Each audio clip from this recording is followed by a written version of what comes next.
Hello बच्चों, कैसे हो? आपका स्वागत है त्रिपान स्टडी सेंटर में। आज जो हम करने जा रहे हैं काफ़ी महत्वपूर्ण चैप्टर है कि हमारे चारों ओर की हवा। ये काफ़ी महत्वपूर्ण है। ये कक्षा 6वीं के विद्यार्थियों के लिए है जो साइंस सब्जेक्ट पढ़ते हैं। यहाँ विज्ञान के अंतर्गत जो चैप्टर है काफ़ी महत्वपूर्ण है। इसमें हम कुछ MCQ को उठाएंगे जो काफ़ी महत्वपूर्ण रहेगा एग्ज़ाम पॉइंट ऑफ व्यू से। और ये जो है NCERT आधारित है, तो इसको आपको अच्छे से करना है, समझना है और कॉपी पे नोट भी करना है। और देखा जाए तो ये काफ़ी महत्व रखेगा आपके एग्ज़ाम पॉइंट ऑफ व्यू से। तो चलिए देखते हैं हमारा यहाँ क्वेश्चन क्या आया है। यहाँ पर जो हम करने जा रहे हैं काफ़ी महत्वपूर्ण चैप्टर है एयर अराउंड अस, अर्थात हमारे चारों ओर की हवाएं। काफ़ी महत्वपूर्ण टॉपिक है। ये टॉपिक जो है कक्षा 6वीं के विद्यार्थियों के लिए है और ये चैप्टर जो है साइंस का है जो काफ़ी महत्वपूर्ण है।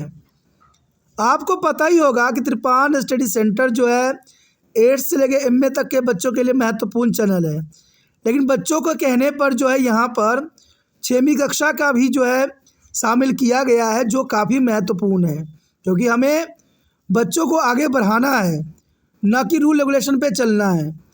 रूल रेगुलेशन ये कहता है कि बच्चों को जो है समझदार बनाना है, तभी हमारा देश समझ वाली बनेगी। इसलिए त्रिपान स्टडी सेंटर ने जो है 6 से लेके MA तक के बच्चों के लिए जो है आगे अग्रसर हुआ है। तो ये काफ़ी महत्वपूर्ण है और ये टॉपिक भी काफ़ी महत्वपूर्ण है। चलिए देखते हैं इस टॉपिक के अंतर्गत हमारा क्वेश्चन क्या आया है। अगला क्वेश्चन जो हमारे समक्ष आया है काफ़ी महत्वपूर्ण है। क्वेश्चन है ऑक्सीजन गैस का गुण है। ऑक्सीजन गैस जो होती है किस प्रकार जो है अपना गुणों को दर्शाती है। The property of oxygen gas is, the property of oxygen gas. तो देखा जाए ए बोल रहा है रंगहीन, बी बोल रहा है बेस्वाद है, सी बोल रहा है गंधहीन है, डी बोल रहा है ये बात साहब ने सही है। तो देखा जाए आपने ऑक्सीजन की जो है कुछ बात तो समझ में आपको आएगा कि ऑक्सीजन जो है रंगहीन है। क्या ऑक्सीजन का कोई रंग दिखाई आपको देता है? तो इसका मतलब जो है ए रंगहीन है, बी बेस्वाद। ऑक्सीजन जब आप लेते हो तो कोई स्वाद आपको आता है? नहीं आता है ना, तो इसका मतलब बेस्वाद हुआ। और सी बोल रहा है गंधहीन। क्या ऑक्सीजन आपको सांस में जाती है तो क्या आपको कोई गंध आती है? नहीं आती है ना, तो ये गंधहीन है। इसका मतलब देखा जाए तो ऑक्सीजन के सारे गुण हैं। कई बार ये क्वेश्चन आंसर में भी आ जाता है कि ऑक्सीजन का क्या गुण है, तो आप वहाँ पर लिख सकते हो कि ऑक्सीजन जो है रंगहीन होती है, ऑक्सीजन जो है बेहद बेस्वाद होती है, ऑक्सीजन जो है गंधहीन होता है। तो इसका आंसर जो है आप किसके साथ जा सकते हो? डी ऑप्शन के साथ, कि ये सारे गुण जो होते हैं ऑक्सीजन में विद्यमान होते हैं। तो आपका जो है डी ऑप्शन आपका सही जाएगा। डी ऑप्शन के साथ आप जा सकते हो। चलिए देखते हैं अगला क्वेश्चन हम क्या है हमारे समक्ष। अगला क्वेश्चन हमारे समक्ष आ गया है। क्वेश्चन है धुआं मुख्यतः जलने से उत्पन्न होती है। धुआं तो आपको पता है, जहाँ आग होगी वहाँ पर धुआं होगा। एक कहावत तो सुना होगा ना कि जहाँ पर आग होती है वहीं पर धुआं उठता है। तो यही क्वेश्चन हमसे पूछ लिया गया है कि धुआं मुख्य जलने से क्या उत्पन्न करती है। धुआं मुख्यतः जलने से उत्पन्न होती है। किसके जलने से जो है धुआं उत्पन्न होती है? क्वेश्चन साफ शब्दों में, किसके जलने से धुआं उत्पन्न होती है? यानी स्मोक इज अ प्रोड्यूस और mainly for a burning. Smoke is produced mainly by the burning। The answer यहाँ पर दिया है ए लकड़ी, बी कोयला, सी मिट्टी का तेल या डी ये सभी। क्वेश्चन काफ़ी महत्वपूर्ण और इम्पोर्टेंट है कि धुआं मुख्यतः किससे जलने से उत्पन्न होती है। तो आपको तो पता है जब लकड़ी जलाओगे आप तो धुआं तो उत्पन्न होगी। जब कोयला जलाई जाती है तो कोयला स्टार्टिंग में जो है बहुत धुआं उत्पन्न करती है, लेकिन जब पूरी तरह जलने लगती है तो उसमें से धुआं जो है नहीं निकलती है, लेकिन कोयला जो है काफ़ी धुआं उत्पन्न करती है। इवन देखिएगा तो मिट्टी का तेल भी धुआं उत्पन्न करके जलता है। तो यह इसका मतलब क्या हुआ? इसका आंसर जो है धुआं मुख्यतः जो है तीनों के जलने से उत्पन्न होती है, यानी लकड़ी के, कोयला का, मिट्टी का तेल का। तो इसका मतलब जो है आंसर होगा डी ये सभी। डी ऑप्शन के साथ आप जा सकते हो। डी ये सभी जो है इसका सही आंसर है। चलिए देखते हैं अगला क्वेश्चन क्या है हमारे समक्ष। अगला क्वेश्चन हमारे समक्ष आ गया है। क्वेश्चन है कि बड़े पैमानों पर उर्वरकों के निर्माण के लिए उपयोग किए जाने वाले वायु का एक घटक है। क्वेश्चन काफ़ी महत्वपूर्ण है कि बड़े पैमाने पर उर्वरकों के निर्माण के लिए उपयोग किए जाने वाले वायु का घटक है। क्वेश्चन तो आपको समझ में आ गया होगा। ये क्वेश्चन देखा जाए तो एग्ज़ाम पॉइंट व्यू से काफ़ी महत्वपूर्ण है। तो क्वेश्चन है one of the component of air used to manufacture of fertiliser on large scale is. I repeating question again. One of the component of air used to be manufacture of fertiliser on a large scale is. तो question तो आप समझ गए होंगे। काफ़ी महत्वपूर्ण question exam point of view से रखता है। तो इसका ऑप्शन देख लीजिए। दहन, बी बोल रहा है नाइट्रोजन, सी बोल रहा है धूम्रपान, डी बोल रहा है धूल प्रत्ययन। काफ़ी महत्वपूर्ण यह क्वेश्चन है और क्वेश्चन को समझना बहुत ज़रूरी है। देखा जाए अगर मैं आपका इसका आंसर जो है बताना चाहूँगा कि बड़े पैमानों पर उर्वरकों के निर्माण के लिए उर्वरक का मतलब दोस्तों होता है खाद। ठीक है, देखिए हम जो है खाद यूज़ करते हैं, उर्वरक करते हैं। उर्वरक जो होती है एक तरह का रासायनिक खाद होती है और जो एक खाद की बात करते हैं हम जैविक खाद की, वो गोबर से बनाई जाती है। लेकिन उर्वरक जो होती है वो केमिकल से निर्माण होती है। तो बड़े पैमानों पर उर्वरकों के निर्माण के लिए उपयोग किए जाने वाले वायु का हम कौन सा घटक यूज़ करते हैं। तो आपको पता होना चाहिए कि दहन का तो इस्तेमाल हम करते नहीं है, धूम्रपान का भी नहीं करते, धूल प्रत्ययन का भी नहीं करते, प्रश्न की भी नहीं करते हैं। तो इसका मतलब है आपका आंसर जो होगा यहाँ पर नाइट्रोजन। ठीक है, डी ऑप्शन यहाँ पर जो है धूल, लेकिन साथ में प्रश्न जुड़ गया तो गलत है, थोड़ा सा मिसप्रिंट हुआ है। तो आप यहाँ पर ऑप्शन धूल देख सकते हो, लेकिन आपका आंसर जो है नाइट्रोजन। बड़े पैमानों पर उर्वरकों के निर्माण के लिए उपयोग किए जाने वाली वायु का एक घटक जो है नाइट्रोजन है। और नाइट्रोजन जो है पौधों के लिए काफ़ी महत्वपूर्ण होता है और ये एक वायु का घटक है। लेकिन इसका जो है हम उर्वरकों के रूप में उपयोग करते हैं। आप किसी भी किसान से पूछ सकते हो कि नाइट्रोजन जो है हमें चाहिए, तो नाइट्रोजन जो है काफ़ी महत्वपूर्ण है पौधों की वृद्धि के लिए और इसका जो है इस्तेमाल उर्वरकों के लिए की जाती है। तो ये और भी काफ़ी महत्वपूर्ण बन जाता है। तो आपका ऑप्शन जो है बी नाइट्रोजन सही जाएगा। चलिए देखते हैं अगला क्वेश्चन क्या है। अगला क्वेश्चन हमारे समक्ष आ गया है। क्वेश्चन है वायु विद्यमान है, आखिर हवा कहाँ कहाँ उपस्थित है। The air is present in, the air present in. Option है क्या वायु वातावरण यानी वायुमंडल में उपस्थित है, बी बोल रहा है मिट्टी में उपस्थित है, सी बोल रहा है वायु पानी में उपस्थित है, या डी हर जगह पर। तो ये क्वेश्चन काफ़ी महत्वपूर्ण है, सिर्फ समझने की ज़रूरत है कि वायु विद्यमान। देखिए अगर हम पहले ऑप्शन की बात करें, वायुमंडल यानी वातावरण की बात कर रहा है, इसे हम वायुमंडल भी कहते हैं। तो आपको ये बात समझ होनी चाहिए कि वायुमंडल यानी वातावरण जो है हवा का ही एक रूप है और इसमें जो है हवा मौजूद ही होगा। तो ये ऑप्शन तो सही है। तो क्या बी गलत है कि मिट्टी, क्या मिट्टी में हवा नहीं होती है? आप इसका परीक्षण कर सकते हो कि नहीं होती है। इसका हम आगे क्वेश्चन भी करेंगे, ठीक है, लेकिन मैं अभी यहीं पे बता देता हूँ कि मिट्टी में ऑक्सीजन किस प्रकार से उपस्थित होंगी। आप एक मिट्टी का गोला लीजिए और उसको जो है एक शीशे की गिलास वाला पानी में भरा हुआ पानी में डालिए। क्या आप कुछ वहाँ पर आपको नज़र आती है? ये ऑब्जर्वेशन आप ज़रूर करना और जो बच्चे ऑब्जर्वेशन करके मुझे बताएंगे सही आंसर, मैं सोचूंगा कि वो इंटेलिजेंट है और समझदार है। तो ये ऑब्जर्वेशन ज़रूर करना कि गिलास लेना कौन सा, शीशे का, और उसमें मिट्टी का ढेला लेना, ठीक है, मिट्टी का टुकड़ा लेके उसमें डाल देना और देखना कि पानी से कुछ गति आ रही है, कुछ हलचल हो रही है, तो वो आपको दर्शाएगा कि उसमें क्या चीज़ थी। ठीक है, इस पर हम लास्ट क्वेश्चन पर डिस्कस करेंगे, लेकिन फिर भी आपका आंसर ज़रूर मुझे कमेंट होना चाहिए, ठीक है। और दूसरा है पानी। क्या पानी में ऑक्सीजन होता है? ये भी क्वेश्चन आपके लिए काफ़ी महत्वपूर्ण है, क्या पानी में ऑक्सीजन होता है? तो आपको मैं बता दूं, जितने भी मछलियां होती है वो ऑक्सीजन लेती है। तो आप हैरान हो जाओगे कि मछलियां कभी ऑक्सीजन लेती है।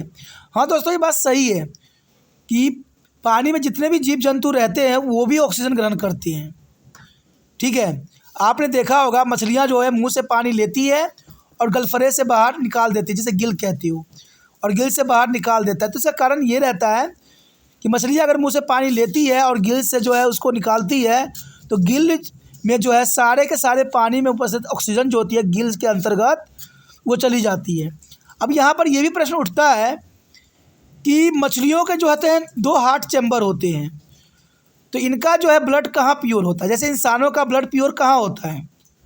तो आप कहोगे कि दिल में होता है। नहीं दोस्तों, दिल जो होता है सिर्फ पंपिंग करता है और ब्लड को जो है विभिन्न विभिन्न भागों में पहुंचाता है। हमारा जो ब्लड प्योर होता है वो होता है लंग्स में, यानी फेफड़े में। समझे?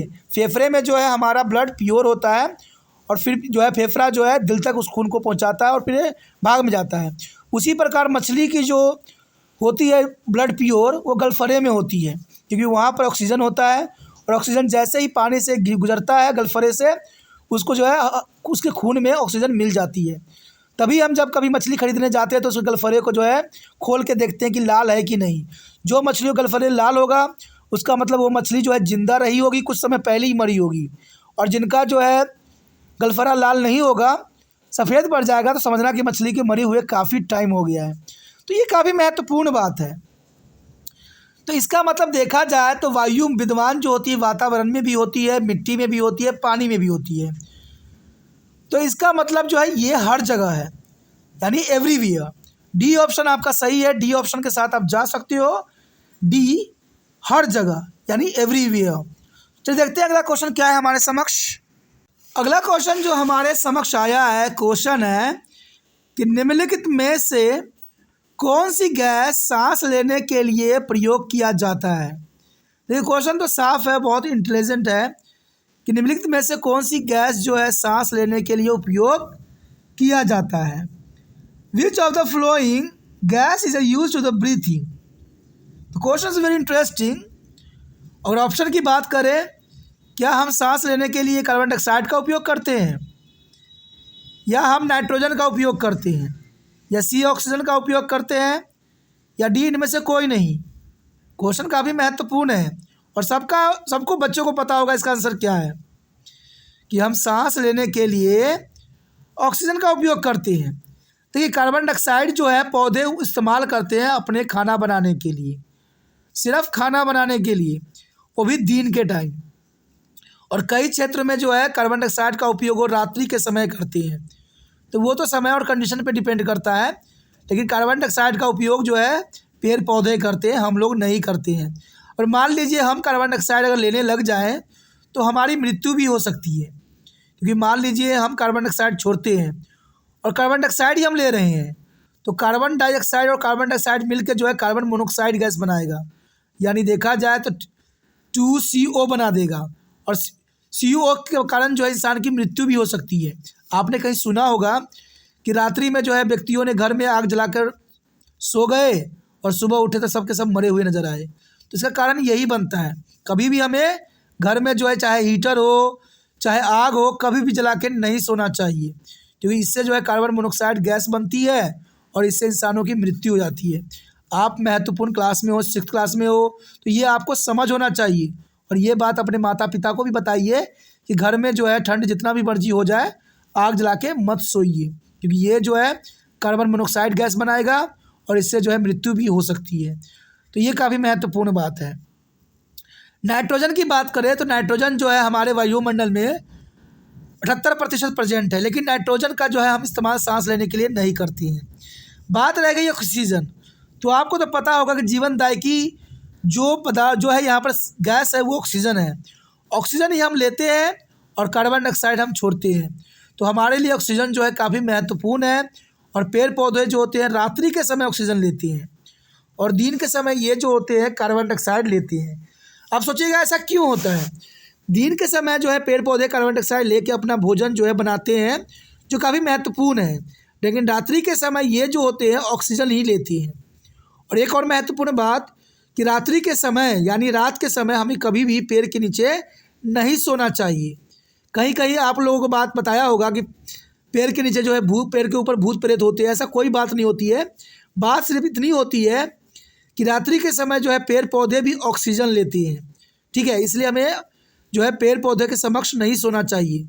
और पेड़ पौधे जो ऑक्सीजन लेते हैं और कार्बन डाइऑक्साइड छोड़ते हैं, आप भी कार्बन डाइऑक्साइड छोड़ते हो, तो दोनों मिलकर जो है कार्बन मोनोऑक्साइड गैस बन जाती है, जिसके कारण जो है इंसान की मृत्यु भी हो जाती है। तो हम कहते हैं कि भूत प्रेत ने जो है उस व्यक्ति को मार दिया, लेकिन ऐसा नहीं होता है। वो जहर के कारण ऐसा होता है, क्योंकि कार्बन और कार्बन मिल के जो है कार्बन मोनोऑक्साइड गैस बनाते हैं, जिसके कारण मृत्यु होती है। तो दो बातें ज़िंदगी में हमेशा याद रखना कि घर में कभी भी आग जला के नहीं सोना, चाहे हीटर जला के नहीं सोना। दूसरी बात है कभी भी पेड़ के नीचे रात्रि के समय नहीं सोना। ये दोनों कंडीशन जो है इंसान के लिए बहुत ही खतरनाक और जो है मौत का सबब बन सकती है। और हमारा जो है यहाँ पर है कि हम सांस लेने के लिए जो है ऑक्सीजन का उपयोग करते हैं। तो ऑप्शन सी जो है आपका सही है। सी ऑप्शन के साथ आप जा सकते हो। चलिए देखते हैं हमारा अंतिम क्वेश्चन क्या है। अगला क्वेश्चन जो है हमारे स्क्रीन पे आ गया है। क्वेश्चन देखिए क्या है। क्वेश्चन है कि अन्या ने एक कांच के बीकर में सूखी मिट्टी का एक ढेला लिया। अन्या ने एक कांच के बीकर में सूखी मिट्टी का एक ढेला लिया और उसमें तब तक पानी डाला जब तक कि मिट्टी पूरी तरह से डूब न जाए। उसने मिट्टी के बुलबुले निकलते हुए देखे। आखिर बुलबुले किस बात को दर्शाया?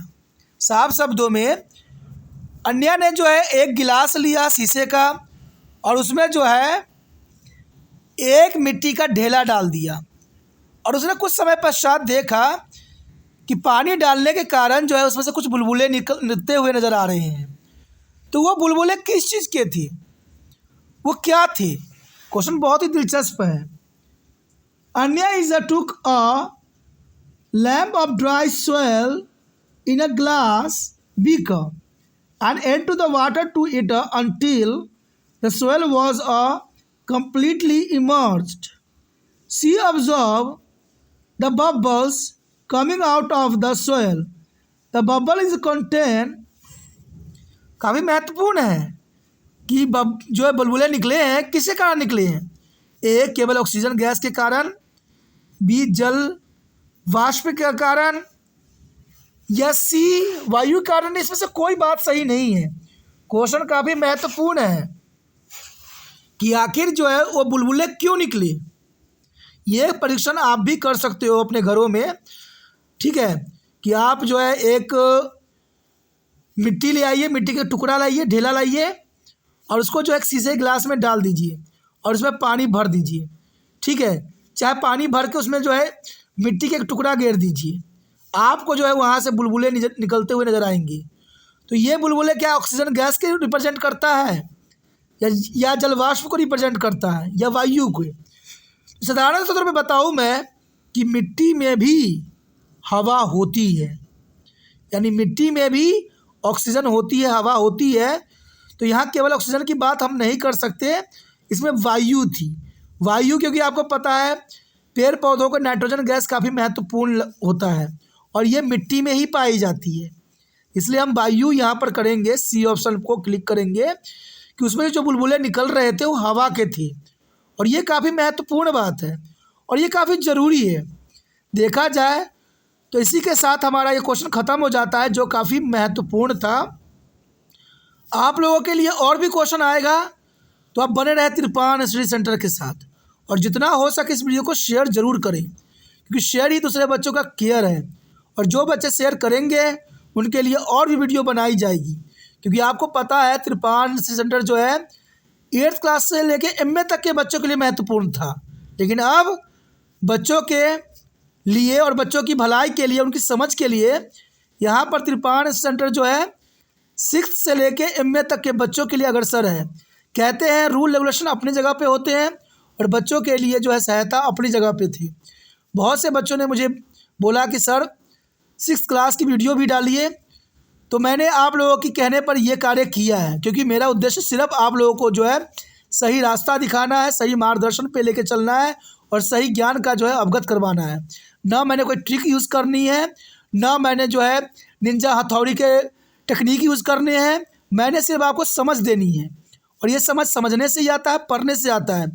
और जो ये कहते हैं कि आप ऐसे ट्रिक अपनाइए और आप 100 में से 100 नंबर ले जाइए, तो ऐसा कभी नहीं होता है दोस्तों। बेवकूफ़ मत बनिए। जब तक आप पढ़िएगा नहीं, सोचिएगा नहीं, तब तक समझदार नहीं बन पाइएगा। और ये काफ़ी महत्वपूर्ण बात है। कहते हैं कई बच्चों ने मुझे बताया है कि मैं ऐसे ऐसे ट्रिक देख के जो है मेरा दिमाग ही ख़राब हो गया और मैं पेपर में फ़ेल हो गया।